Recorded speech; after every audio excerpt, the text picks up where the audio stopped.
sa pangalan ni Jesus. Pasok! Ngayon, tinatawag kita. Bakit anong gusto mo sa katawan ng taong ito? Meron ba siyang ginawang kasalanan sa iyo? Sabihin mo sa akin na maayos. Makipag-usap ka sa espiritual ng Panginoon Kristo. Tinatawag ko ang aking mga anghel na isinugo ng Diyos upang proteksyonan ako. Kakausapin mo ako na maayos o sasaktan kita sa loob ng katawan niya. Magsalita ka. Anong gusto mo sa katawan niya? Hindi na yan. Kita mo, babagsak yan. Tinatanong kita, anong gusto mo sa katawan niya? Magsalita ka na maayos. Anong gusto mo sa katawan niya? Tingnan mo mukha niya, nagbabago. Tsaka yung sa ano niya, liay. Anong gusto mo sa katawan ni Labre Ramos? Ng Ama, ng Anak at Espiritu Santo. Amen. Tinatawag kita sa espiritual ng Panginoon Kristo. Tinatanong kita katawan niya. Anong gusto mo sa katawan niya? Magsasalita ka, iipitin kita dyan sa sikmura niya para hindi ka makapiyok. Magsasalita ka na. Sige, magsalita ka. Nasa akin ang mga kamay ko. Tanda mo, may isa akong salita. Makipag-usap ka lang na maayos. Anong gusto mo sa katawan niya? Anong dahilan kung mayroon ka bang ginawang kasalanan sa kanya o may ginawa ba siyang kasalanan sa iyo? Ako ang magsasabi kung anong ginawa niya. Ibig ko sabihin, ako ang magpapagalit sa kanya. Tinatanong kita na maayos. Tao ka ba? Hindi ka tao. Patay ka ba? Patay ka ba o elemento ka ba o makukulam ka ba, etc. O bad spirit ka o exorcist ka? Makipag-usap ka sa akin. Isa kanila lang na pag ginawakan kita, nilagyan kita ng krus, titiyok ka, maniwala ka sa akin. Binibigyan kita ng panahon, makipag-usap sa akin, bingi ka ba?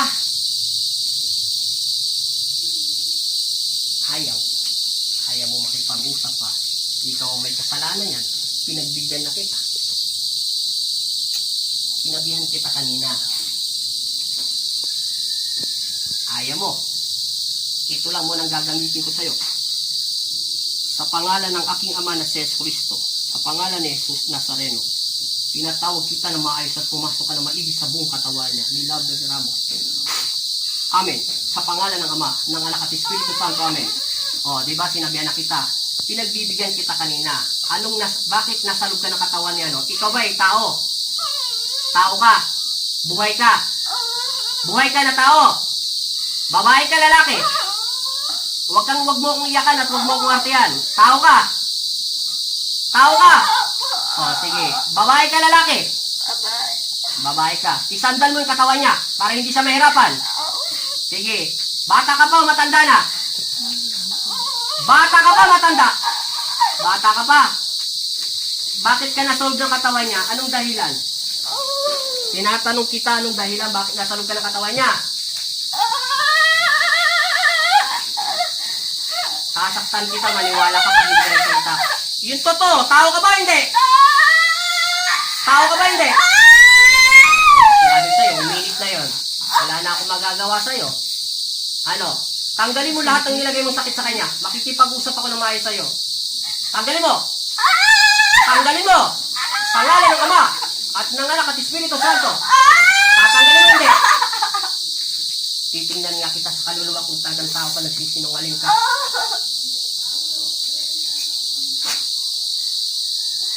Ayaw mo talaga magsalita na maayos ah. Sinabihan na kita una pala. Pasensya na. Pagpapakabit ka ng krus, wala akong magawa. Ano yan? Ano? Aalis ka sa loob ng katawan niya. Aalis ka sa loob ng katawan niya. O sige, bago ka umalis, tanggalin mo muna nilagay mo sa kanya yung mga pantal-pantal at mga galis-galis na hindi ko maintindihan. Tanggalin mo. Kunin mo sa katawan niya. Ikaw ba, mangkukulam mo? Pinapakulam mo to? Pinapakulam mo? Oo, pinapakulam niya. Sabi sa'yo, hindi karaniwan gawa yan eh. Kunin mo nga to. Papas mo yun. Tataktot ko lang sa katawan niya. Hindi, nakasabit. Huwag mo siyang hahawakan. Sige, sagutin mo yung tanong ko na maayos. Kinukulam mo siya? O sige, tanggalin mo lagay. Ikaw ba yung mangkukulam o nag-uutos pa lang? Ikaw ba yung nagpapakulam o ikaw talaga yung ang tanong ko, ikaw ba yung mangkukulam o ikaw yung nag-uutos sa mangkukulam? Mangkukulam ka. Eh ba't sinabi mong bata? Sinungaling ka. May bata bang mangkukulam? Ilang taon ka na talaga? Pipirisin kita sa loob ng katawan niya. Bibigyan kita ng ano ngayon. Ayaw mo kung talagang kausapin na maayos ha. Kukusan ko ang puso mo. O ngayon, magsasalita ka na maayos. Tao ka, di ba? Sinabi mo kanina. Ilang taong ka na ate? Ilang taong ka na? Ayaw mo taga magsalita. Ano? Tanggalin mo lahat ng nilagay mo sa kanya. Taga saan ka? Mangkukulam. Ikaw ba talaga yung mangkukulam? Ikaw ba yung mangkukulam? O, tanggalin mo lahat. Tanggalin mo lahat! Hindi ka makakalis sa loob ng katawan niya, maniwala ka sa akin. Pinapasok ka na ng Panginoon dyan. Hindi ka tatawagin ng aking ama, basta-basta. Tanggalin mo lahat yung galis niya, sa buong katawan niya. Kita mo nga ito bigyan. So, tanggalin mo itong mga galis-galis niya. Ubusin mo. Kayurin mo lahat ng mga sakit niya. Tanggalin mo. Sige, okay na. Layo ka na ko. Huwag mo. Pahiga lang. Yan. Ubusin mo, tanggalin mo. Ayaw mo talaga tanggalin. Tanggalin mo. Tanggalin mo. Ubusin mo. Mamaya tayo mag-interview. Sige, bilisan mo. Tanggalin mo. Lahat. Wala kayong titira. Ayusin mo. Tanggalin mo. Tanggalin mo. Tatanggalin mo. Sasaktan kita sa loob ng katawan niya. Tanggalin mo. Saan kaya? Oo, tanggal. Ang maraming dadalan. Tanggal. Kita mo, namumula na siya. Para siyang ano. Alam mo nilaglag dyan na suka. Tanggalin mo lahat! Pag hindi mo tinanggal, puputulan kita ng hininga sa loob ng katawan niya. Kung nasaan ka man ngayon, maniwala ka sa akin, matatanggalan kita ng hininga. Ayaw ko itong gawin. Sa lahat ng ibang manggagamot, pinapatay lahat ng mangkukulam. Pero pagbibigyan kita ngayon, may dahilan ako. Susubukan kong agawin ang kaluluwa mo sa impyerno upang magbago ka sa aking ama. Naintindihan mo? Tanggalin mo. Ubusin mo. Tanggalin mo! Wala kang ititira. Itatapon mo lahat. Simula ulo hanggang buong katawan niya, itapon mo sa lupa. Nagmamalaram ka pa eh. Kaya nagsisinungaling ka pa. Ha? Sige. Ubusin mo, marami pa oh. Ubusin mo. Ubusin mo. Ubusin mo. Ubusin mo lahat. Wala kang ititira. Buong katawan niya, tanggalin mo. Tanggal! Sabi ko sa iyo, makipag-usap ka na kanina maayos sa akin.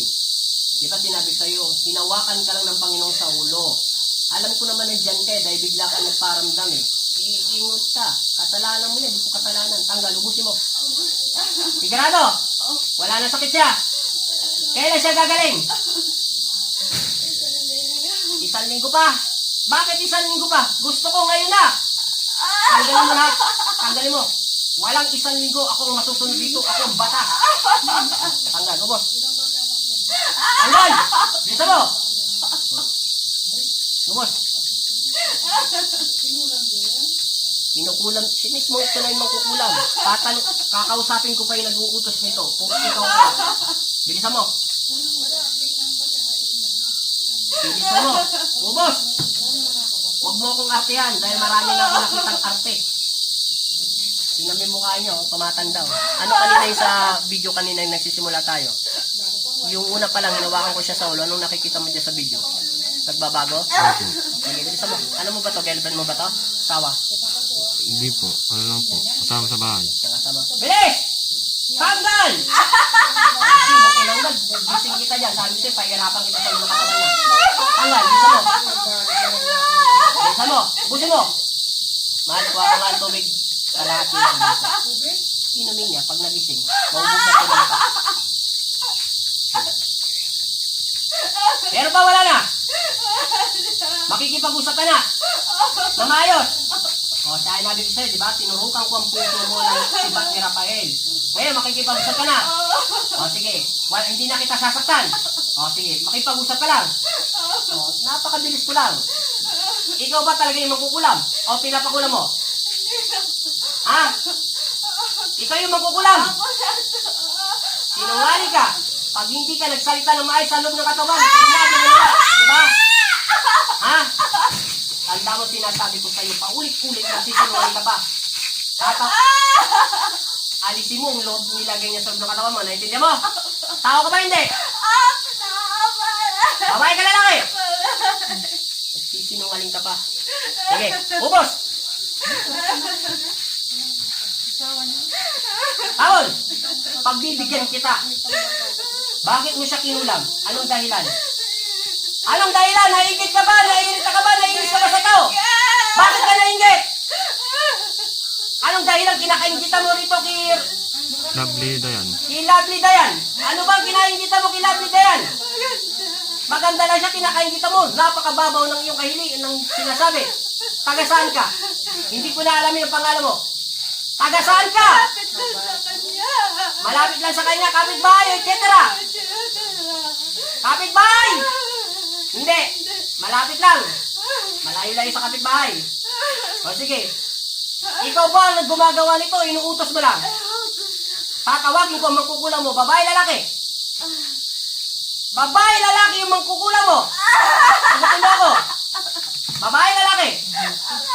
O sige, pag-usap ka lang ng ayos. Sige, huwag mong galawin yung pahinga. Pulipitin kita sa loob ng katawan niya.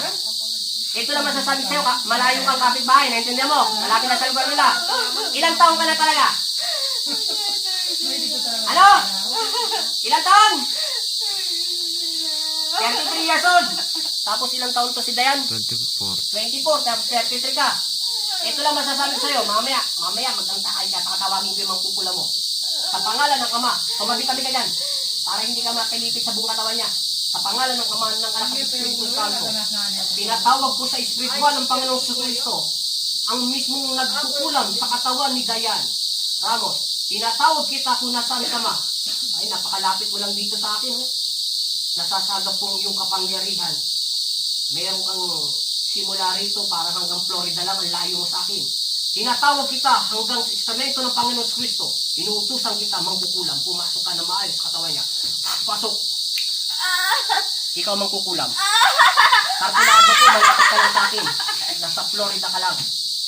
Ganun ka kalayo simula sa akin, sinasabi ng krus. Bakit mo ito kinulam? Anong dahilan? Magkano binayad sa'yo? Ano mo yung nagpapautos sa'yo? Kamag-anak, kaibigan, etc. Kaibigan, anong ginamit mong dasal sa kanya? Bakit nagkakaroon ng maraming galis sa katawan niya? Ano? Magsalita ka. Sinungaling ka pa rin. Ikaw na ngayon makukulam. Sasabihin mo to. Anong ginamit mong dasal? Sasabihin mo. Sasabihin mo. Sige, sabihin mo. Anong dasal ang ginamit mo sa kanya? Huwag mo akong arte yan. Papatayin kita sa loob ng katawan niya. Wala na. Natigok na yung mangkukulam. Nadiinan. Yan ang sinasabi sa inyo. Ayaw nyo kasi magsinto.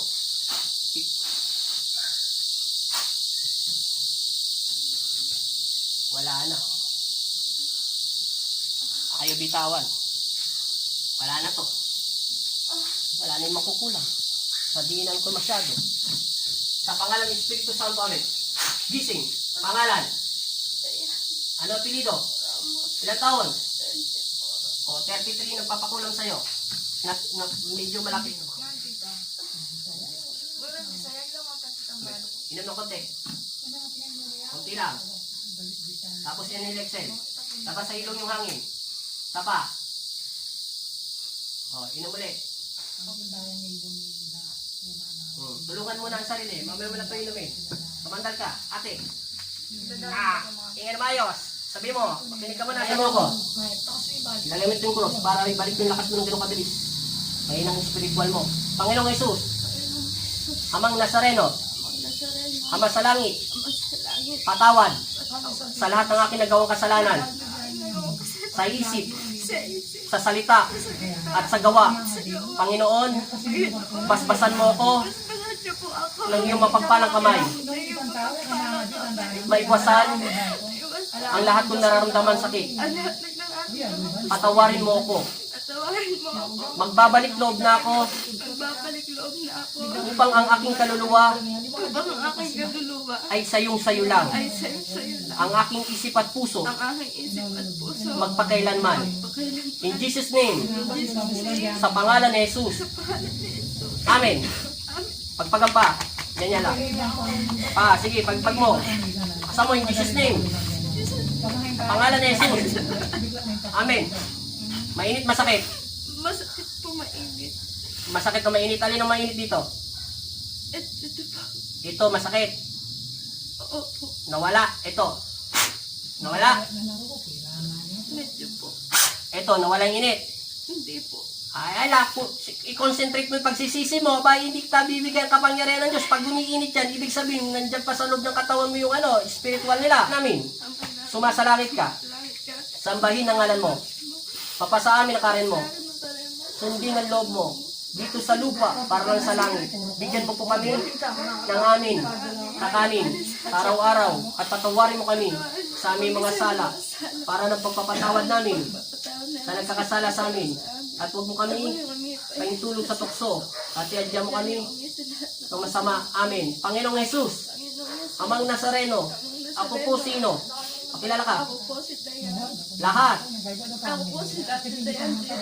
ay nananalig at nananampalataya. Humingi ako ng kapatawaran ng buong puso at lakas ko. Patawarin niyo ako. Tawarin niyo. Ama, Ama, nananalig ako nananalig at may iwasan iwasan. ang lahat ng naramdaman kong sakit. Nang naramdaman ko, At ibalik niyo po ibalik niyo po ang aking lakas. ang aking lakas. Sa pangalan ni Jesus. Pangalan din. Amen. Amen. Yoko, Amay Jesus, pamilya mo, kilayin kami sa pangalan, at masamang espiritu. Amay Jesus, pamilya mo, kilayin kami sa pangalan, at masamang espiritu. Amen. Padyak ka pa. Pero nalakas. Opo. Uminit pa to. Hindi na. Ito, sumakit pa. O, di ba, bumalik na lakas mo. Very good. Ayaw humingi ng tawad sa Panginoon eh. Paano tayo matutulungan? Hanggang umiinit yung cross, hindi yan hihinto.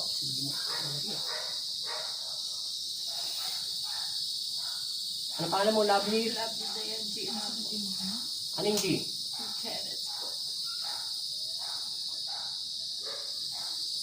Kalahati ng baso. Malayo daw sa inyo ang babae, 33 years old. Tatanungin kita, anong nakita mo yung nakaupo ka pa lang na hinawakan ka ng Panginoon sa ulo mo? Di ba pinapikit kita? I-concentrate mo ang utak mo. Ano ba, may pusumanib ba sa'yo? Nahilo ka ba? Etc. Nahihilo po. Parang ano, may rumbo. Madilim. Madilim. Saan mo nakita yung dilim? Ilalim ng lupa o wala lang talagang ilaw? Basta madilim po. Yung lugar na madilim, nakita mo na ba yun dati? Pinasukan mo na ba? Hindi pa? Hindi po. O nasa impyerno ka, patay ka, humuhugot na yung kaluluwa, mamamatay ka na walang kalaban-laban. Tapos yung nagising ka mo, yung daliri mo, mainit pa, Hindi na po. walang sakit yung daliri mo ha, walang sugat yan, kahit katiting oh. O, pero mainit lang kasi namumula. Ano pakiramdam mo? Nawala pong kape. Nawala kate. Ano pakiramdam? Alam mo, malaki bahay niya sa mga sikat na mga magagamot. Mayroon nga akong ginamot dito eh. Galing pa Bagay, salamat din sa kanyang mga manggagamot. Sikat yung manggagamot yun eh. Pero hindi ko nasasabihin pangalan niya. Baka lalo siya sumikat dahil sikat na siya. Galing niya. Pero salamat sa iyo. Sikat yun sa YouTube. Kaya sa Facebook. Maraming salamat din sa iyo. Nagtulungan tayo. Lagi kita napapanood. Magaling ka maggamot sa cellphone. Yun. Maraming salamat sa iyo. Pasyente mo, dumating din sa akin. At nagtulungan tayo. Nakuha ko na yung sakit niyan. Di mo yung pumasok sa kanya pala. Ngayon, ano pakiramdam? Magang na. Nawala na yung kati-kati mo. Kanina yung pumunta ka rito bago ka gamutin ng Diyos, anong nararamdaman mo sa katawan mo? Sinalang kasi agad kita eh. Hindi na kita tinanong-tanong. Makati po sila, sobrang kati po. Parang ano yung kati? Basta hindi nyo po mapipigilan na hindi... Kamutin ang kamay mo. Hindi po nakakatulog. Pagka kinamot mo yan, pag nak-nak, dadami ulit yan. Ay na. Tingnan mo yung kati-kati niya sa katawan ha. Kasi tingnan mo yung kati-kati niya sa katawan no. Nawala na daw yung kati-kati niya pero natural lang yan kasi 1 linggo ka pa pagagalingin eh. Ayaw ko ng 1 linggo, gusto ko mabawasan. Ano masasabi mo sa Panginoon? Tumayo ka nga, parang may lakas ka na, maniwala ka sa akin. Ano pakiramdam mo? Magaan po. Magang na. Okay na. Salamat. Lagi ka magdasal. Magbalik loob ka. Kita mo yung krus, ayaw minto. Hindi ka na yata nagsisimba. Simulang quarantine po, hindi pa. Ay, simula nag-quarantine, hindi ka ba nagsimba? Ilang araw na yung nagsisimba? Ilang linggo na? 3 linggo na ako yata nagsisimba. O di ibig sabihin, hindi ka pa kumakain ng katawan ng Diyos kahit magsimba lang. O magbalik loob ka sa Panginoon, matindi ka laban mo. Salamat. Salamat din.